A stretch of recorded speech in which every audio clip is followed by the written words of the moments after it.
Good morning. I'm Dr. Hema Bhasin and I'll take your class of BSc Part 3rd Zoology Paper 2nd. आज हमारा topic है abiotic factors जो हमने पिछली बार भी पढ़ा था और जिसमें हमने टेम्परेचर के बारे में पढ़ा था. आज हम पढ़ेंगे लाइट और वाटर के बारे में. Now first of all light electromagnetic spectrum का पार्ट है और इलेक्ट्रोमैग्नेटिक रेडिएशन को स्ट्रीम ऑफ फोटोन्स के टर्म में भी हम डिस्क्राइब कर सकते हैं. The word light usually refers to visible light जो हमारे को ह्यूमन आई को विजिबल होती है या दिखाई देती है और वो सेंस ऑफ साइट के लिए रिस्पॉन्सिबल होती है जिससे कि हम देख सकते हैं. मेन सोर्स लाइट का अर्थ के ऊपर पृथ्वी पे सन है. सबसे पहले हमें सबको पता है कि फोटोसिंथेसिस क्या होता है और plants they take energy from sunlight जो कि इम्पॉर्टेंट रॉ मटेरियल है for sugar synthesis. So sunlight is the basic requirement for the existence of life on earth और फोटोसिंथेसिस की फंडामेंटल इम्पॉर्टेंस हमको पता है. सन से बहुत सारे रेडिएशंस एमिट होते हैं जो डिफरेंट वेवलेंथ के होते हैं. So this is all about an introduction of light. अब अगर हम वेरिएशन देखें लाइट में तो इंटेंसिटी ऑफ लाइट जो अर्थ सरफेस पे पहुंचती है वो वेरी करती है एंगल ऑफ इंसिडेंस से, डिग्री ऑफ लैटिट्यूड एल्टीट्यूड से, सीजन से, टाइम ऑफ द डे पे, amount absorbed and dispersed by the earth. Then a number of climatic and topographic factors such as fog, clouds, suspended water drops, dust particles, etc. यानी कई climatic और topographic factors भी variation of light के लिए, intensity of light के change होने के लिए रिस्पॉन्सिबल होते हैं. डायरेक्शन और स्लोप जो होती है माउंटेन्स की वो भी लाइट इंटेंसिटी को अफेक्ट करती है. There will be no light on one side of slope के एक साइड पे लाइट नहीं पाई जाती है. 10% ऑफ सनलाइट जो कि वाटर सरफेस पे पहुंच रही होती है वो पानी में अंदर चली जाती है, वो वापस रिफ्लेक्ट बैक हो जाती है और बाकी की जो 90% लाइट है वो पानी में अंदर चली जाती है जो काम में आती है.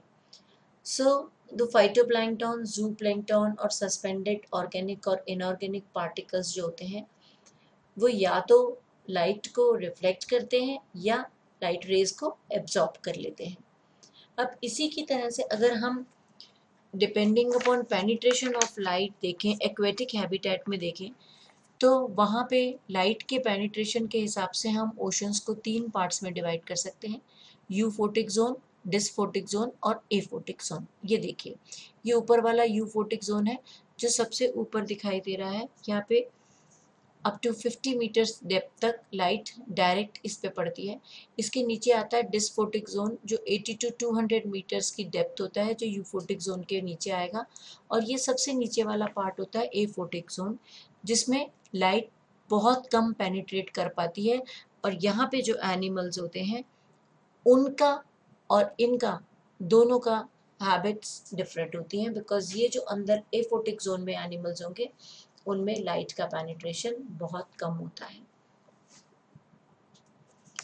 अब अगर हम इफेक्ट्स ऑफ एनिमल्स देखें, effect of light on animals को देखें तो मेनली एनिमल्स लाइट के द्वारा इफेक्टेड होते हैं और कुछ जो हम यहाँ डिस्कस करेंगे जिनसे कि एनिमल्स मेनली इफेक्टेड होते हैं, जिनके उनकी फिजियोलॉजी या उनकी ग्रोथ पे या उनके लोकोमोशन पे किस पे कैसे कैसे फ़र्क आता है इसको हम वन बाय वन यहाँ पे लेंगे. जैसे सबसे पहले मेटाबॉलिज्म यानी कि उपापचय जिसको हम कहते हैं. ना क्या होता है पौधों में फोटोसिंथेसिस प्रकाश की उपस्थिति में ही हो सकता है अर्थात भोजन निर्माण भी उपापचय क्रियाओं के लिए प्रकाश एक आवश्यक कारक है.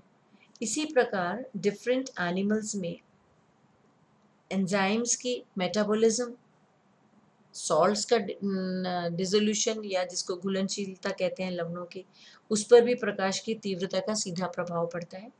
प्रकाश की तीव्रता बढ़ने पर डिफरेंट एंजाइम्स की जो एक्शन होता है वो तेज़ी से बढ़ता है, और जो सॉल्ट्स भी होते हैं वो तेज़ी से घुलनशील होते चले जाते हैं। तो इसका मतलब जैसे जैसे लाइट इंटेंसिटी इंक्रीज होगी वैसे वैसे मेटाबॉलिज्म भी इंक्रीज होता चला जाता है, या हम यूँ कहें कि light is directly proportional to metabolism. इसी तरह से एंजाइम एक्टिविटी ऑल्सो इंक्रीजेस, और उसके बाद ही सॉल्ट डिसोल्यूशन पर भी हम प्रभाव देख सकते हैं, और वो भी इन घुलनशीलता, उसकी लवणों की घुलनशीलता बढ़ जाती है। इसके बाद आता है पिगमेंटेशन एंड बॉडी स्ट्रक्चर, यानी प्रकाश का जंतुओं के रंगों और शरीर की रचना पर भी प्रभाव पड़ता है।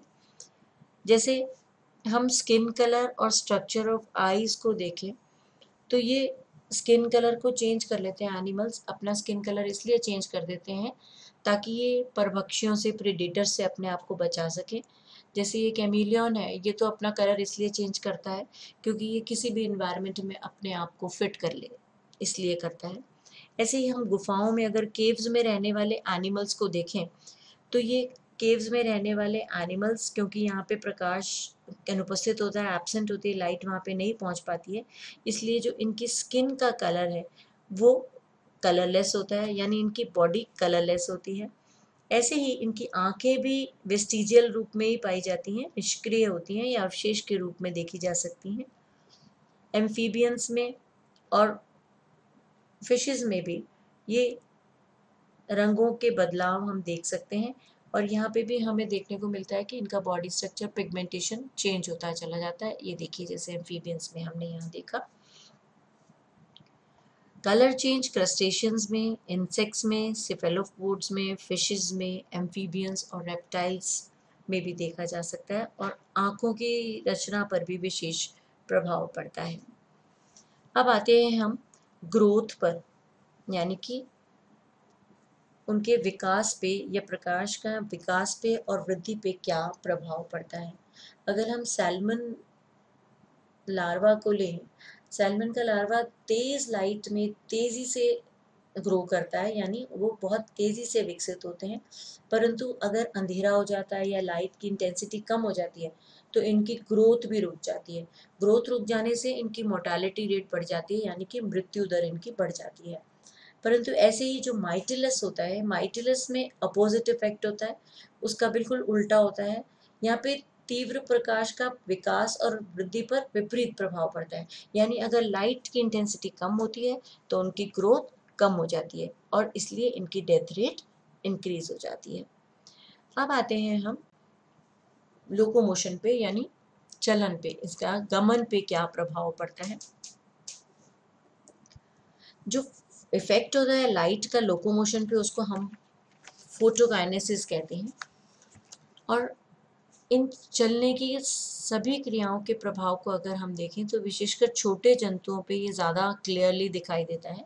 जैसे पिनोथिरस लार्वा, क्रैब जो होता है, केकड़ा, उसका जो लार्वा है वो लाइट इंटेंसिटी ज़्यादा होने पर बहुत तेज़ी से मूव करने लग जाता है, यानी उसकी गतिशीलता बढ़ जाती है, और तीव्रता घटाने पर, जैसे ही तीव्रता उसकी घटाते हैं, हम लाइट की इंटेंसिटी कम कर देते हैं, तो वो बहुत धीमी गति से चलने लग जाता है। ऐसे ही लोकस्ट को देखें, टिड्डियों को, तो वो झुंड बादलों से प्रकाश अवरुद्ध होते हुए भी, होते ही जैसे ही लाइट बंद होती है वो उड़ान अपनी बंद कर देती है, तो वो तभी उड़ पाती हैं जबकि वहाँ पे लाइट उपस्थित होती है या रोशनी हटती होती है या बादल हटने लग जाते हैं। फिर इसके बाद आता है डेवलपमेंट,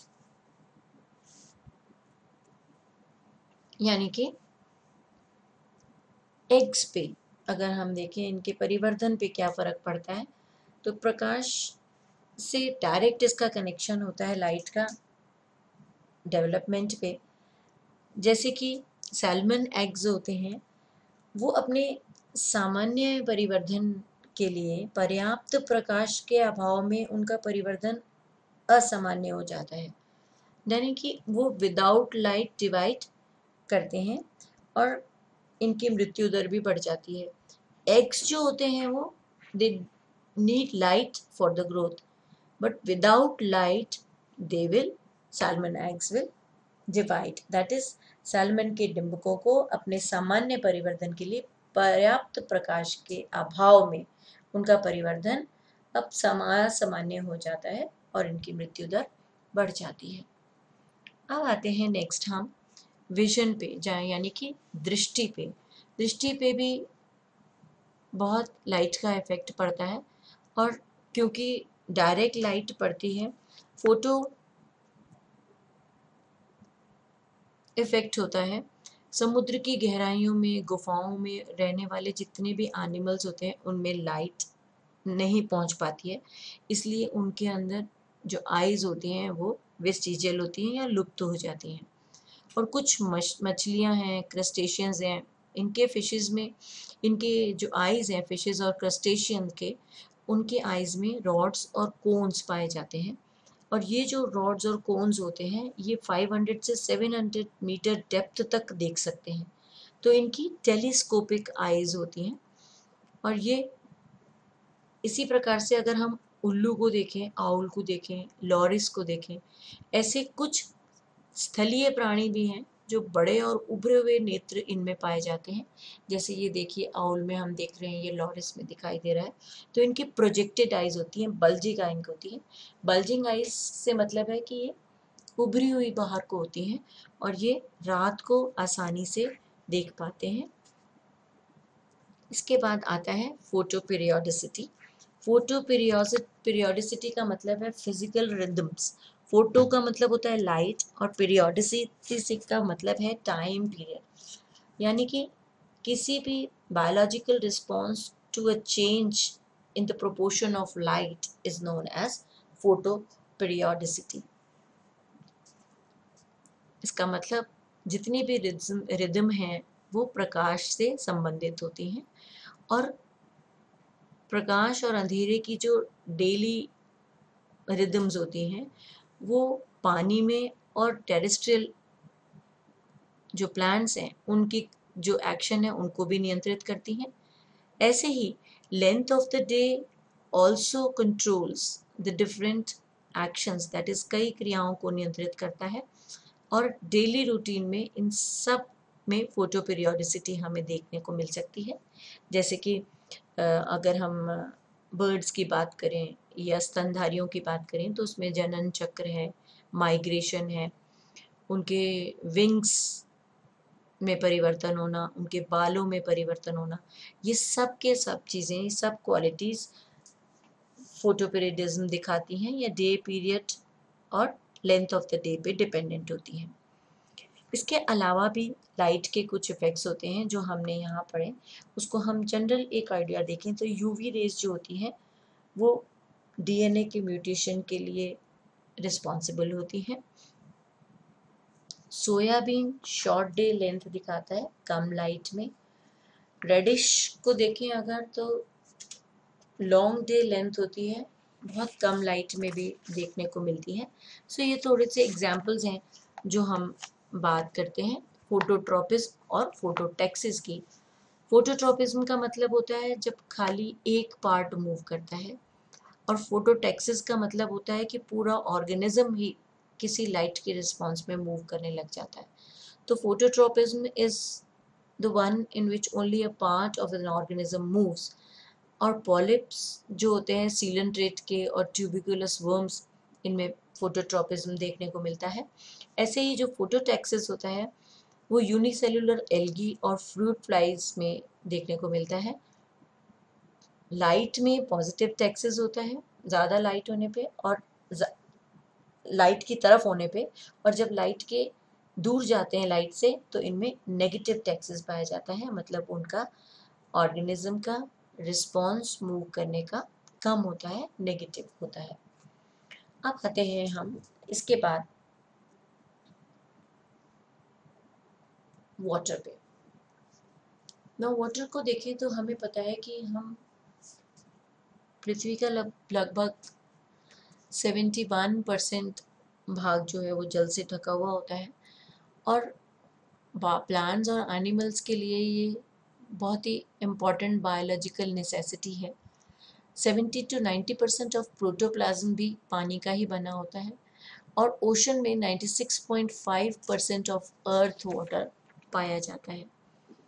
सब जगह जल का वितरण एक समान नहीं होता, कहीं कहीं पर जल स्रोतों की गहराई 1 मीटर भी नहीं होती और कई जगह 7 माइल्स तक होती है। तो डिपेंड करता है अलग अलग जगह पे इसका कितना गहराई वहाँ पे पाई जाती है। अब अगर हम इसकी प्रॉपर्टीज़ को देखें तो जल के कुछ यूनिक प्रॉपर्टीज़ हैं, विशिष्ट गुण हैं, जिनके आधार पर हम इसको समझाएंगे। सबसे पहला है ट्रांसपेरेंसी, जिसमें लाइट का रास्ता डेप्थ तक देखा जा सकता है। ट्रांसपेरेंसी है मीन्स ट्रांसपेरेंट होता है पानी, पारदर्शी होता है, जिससे लाइट का रास्ता डेप्थ तक हम देख सकते हैं और जहाँ वो एब्जॉर्ब होना होता है, अलग अलग गहराई पर अलग अलग वेवलेंथ एब्जॉर्ब होती चली जाती है। फिर आता है विस्कोसिटी। पानी की विस्कोसिटी अधिक नहीं होती, पर हाँ एल्कोहल और क्लोरोफॉर्म से ज़्यादा होती है। विस्कोसिटी की वजह से, ज़्यादा विस्कोसिटी की वजह से एनिमल्स मैकेनिकल डिस्टर्बेंसेस से प्रोटेक्टेड रहते हैं। इसी तरह से विस्कोसिटी ज़्यादा होने की वजह से ही प्लैंक्टोनिक ऑर्गेनिजम्स भी वाटर सरफेस पे पैसिवली फ्लोट कर पाते हैं। फिर आता है सतही तनाव, जिसको हम कहते हैं सरफेस टेंशन। नाउ ये जो सतही तनाव है ये बहुत ही महत्वपूर्ण होता है ऑर्गेनिजम्स के लिए और भूमिगत वाटर भी सुरक्षित बनाए रखने के लिए सहायक होता है। डिफरेंट इंटरनल फिजियोलॉजी और बायोकेमिकल रिएक्शंस पे भी ये अपना अलग अलग असर डालता है। यूनिवर्सल सॉल्वेंट होता है, यानी कि पानी एक सर्व विलायक है। ये भी एक बहुत ही अति उपयोगी गुण है इसका। जैसे खाद्य पदार्थ हैं, खनिज हैं या डिफरेंट गैसेस हैं, ये सब जल में घुलकर ही जीव द्रव्य में प्रविष्ट करती हैं। अब इससे अच्छा कोई भी सॉल्वेंट नहीं हो सकता। जल में ऑक्सीजन घुले होने के कारण मछलियाँ जल में भी सरवाइव कर लेती हैं। Next comes heat holding capacity. Heat holding capacity के बारे में हम बोलें तो हम इसको कहते हैं हिंदी में उच्च ताप ग्राहिता। मतलब एनवायरनमेंट के टेम्परेचर को स्टेबल रखने में सहायक होता है। जल, समुद्र और झीलों का तापमान जल के उच्च होल्डिंग कैपेसिटी या हीट होल्डिंग हायर कैपेसिटी के कारण ही स्थिर रहता है।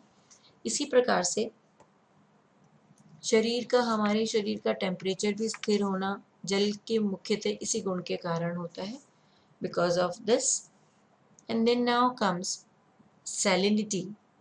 सैलिनिटी मतलब समुद्री जल का खारापन होना। लगभग सब जगह ही 3.5% ही रहती है सैलिनिटी। समान सैलिनिटी से जंतुओं का विशाल क्षेत्र में वितरण भी संभव हो पाता है और डिफरेंट प्रकार के जलों में डिफरेंट लवणों के आयनों की सांद्रता अलग अलग होती है। अब हम लेते हैं transport of necessary substances to different organs. यानी कि ये डिफरेंट ऑर्गन्स में जो इनिशियल नेसेसरी तत्व हैं उनको ट्रांसपोर्ट करने के लिए जल ही एक सबसे इजी माध्यम होता है। मिट्टी में उपस्थित जितने भी खनिज खाद्य पदार्थ हैं वो जल में घुल जाते हैं और फिर पौधों के अंगों में पहुंचते हैं।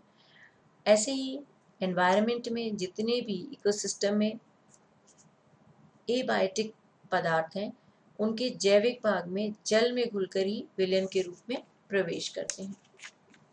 Now after looking into unique properties of water, let's see how we can see the availability of water and where it depends on। यानी कि पानी की अवेलेबिलिटी किन चीज़ों पे डिपेंड करती है। सबसे पहले तो अगर हम अवेलेबिलिटी ऑफ वाटर देखें तो it depends on amount of rain. बारिश की कितनी आई, कितनी ईयरली साल में बारिश हुई, उस पर डिपेंड करता है। अगर 0 से 10 इंच तक आती है साल में तब हम बोलते हैं कि वो डेजर्ट एरिया है। 10 से 30 आती है तो हम बोलते हैं कि ओपन फॉरेस्ट ग्रासलैंड है।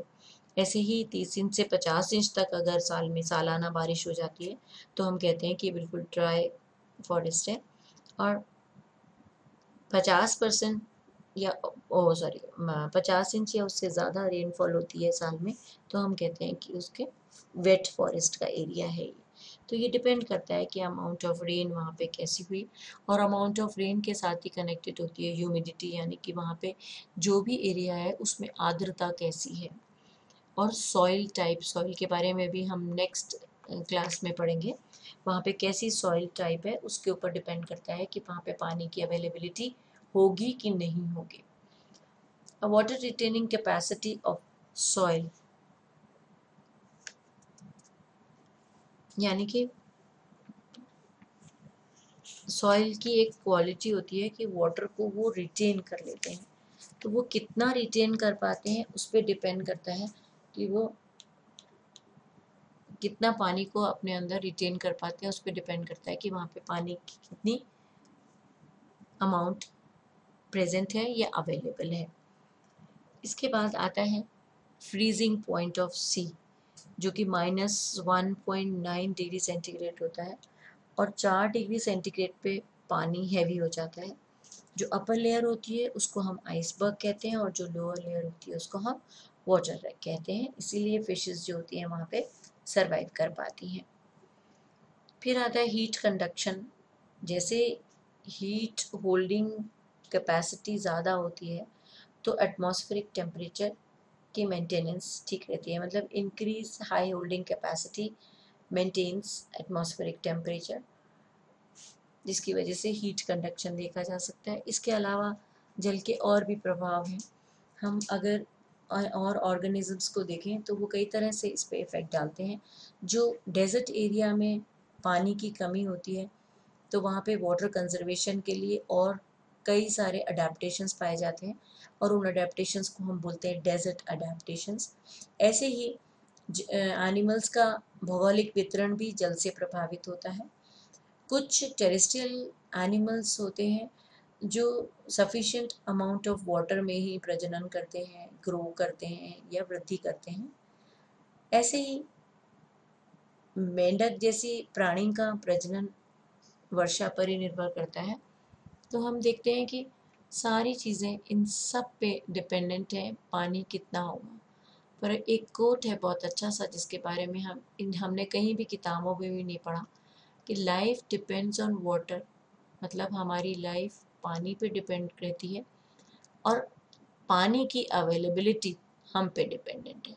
हम कितना अमाउंट ऑफ रेन को संरक्षित करते हैं, ह्यूमिडिटी कितनी मेंटेन करते हैं, सॉइल टाइप कौन सी होती है, पानी की रिटेनिंग कैपेसिटी सॉइल की है तो वो सॉइल हमने कैसी लगाई है, इन सब पे, और पानी को वेस्ट होने से बचाते हैं। तो this will create more amount of water to be available for life, यानी कि लाइफ के लिए अधिक पानी हमें मिल पाएगा। This is all about water. अब नेक्स्ट क्लास में हम अन्य एबायोटिक फैक्टर्स के बारे में पढ़ेंगे। Thank you.